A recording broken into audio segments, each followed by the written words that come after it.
Elhamdülillahi vahda ve salatu ve selamu ala men la nebiye ba'da ve ba'd. Урматтуу туугандар, biz азыр Рамазан айында турабыз. Берекелүү болгон Рамазан айында турабыз. Урматтуу туугандар, эгер арабызда бирөө жарым өзүнүн бир тууганы менен, же досу менен, же үй бүлөсү менен араздашып сүйлөшпөй аткан болсо, же урушуу себептен улам катташпай кеткен болсо, бул улуу айда кайра мамилени бекемдөөгө аракет кылсын. Бири-бирин кечирүүгө, кечиришүүгө аракет кылсын. Аллах Таала бул айда пенделеринин күнөөлөрүн кечирген айда кантип пенделер бири-бирин кечире албайт. Урматтуу тууганым, эгер сизге келбей атса кечирим сурап, анда сиз өзүңүз барып эшигин какылап, тууганым, мени кечирип кой. Бул ыйык айда, берекелүү айда араздашпай, мамилени бекем кылайлы, менден келсе кечирип кой деп барып кечирим сураңыз, урматтуу тууганым. Ошондо сиз ким биринчи барып кечирим сураса, ошол адам чоң-чоң соопторго жетишет. Урматтуу тууганым, бул кечиримдин айында сөзсүз, эгер сизге бирөө кечирим сурап келсе, анда сиз да кечириңиз. Мамилеңизди бекем кылып алыңыз. Сизге бир чоң мүмкүнчүлүк.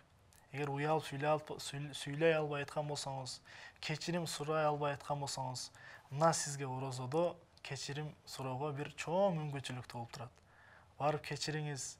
Эгер барып айтыштан тартынып атсаңыз, анда телефондон SMS жазып коюңуз, же WhatsApp'тан жазып коюңуз, тууганым, мени кечирип кой. Ушул ыйык айда отурабыз. Кечиримдин айы болгон Рамазан айында турабыз. Бирибизди кечиришели деп кечирим сураңыз, урматтуу тууганым.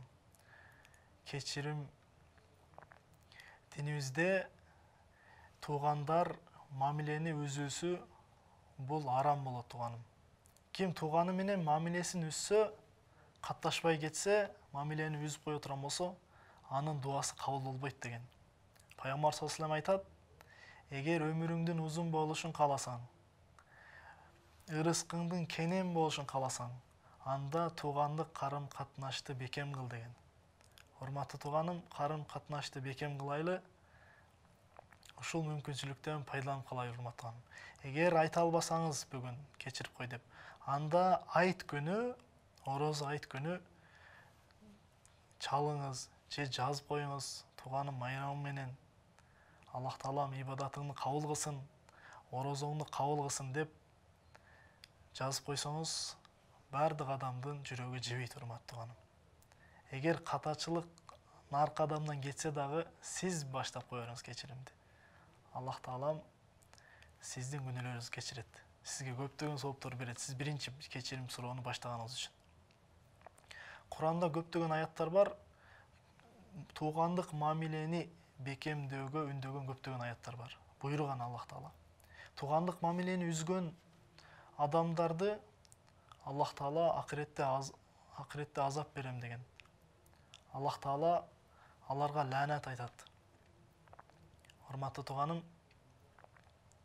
туугандык мамилеңизди бекем кылыңыз, катташпай аткан болсоңуз, катташыңыз. Аллах Таалам баарыбызды туугандарыбыз менен, досторубуз менен, жакындарыбыз менен дайым мамилени бекем кылып жүргөн пенделеринен кылсын.